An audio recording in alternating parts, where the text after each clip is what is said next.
всеки един бизнес трябва да има кауза.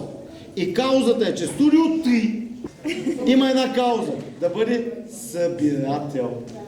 Ти измисли едно. Аз измислих. Да бъде събирател на хора с идеи. На творци, които тук да намерят своя дом, да творят и така, да дай Боже, да дадат шанс на по-младите, и там имаше една интелигентна дама с очила, на по-младите да продължават и те да творят. Тук има всичко. Освен това, това не е студио. Може да те поправим? Може. Твоите думи. Точно това, което ти си създала, се нарича павилион.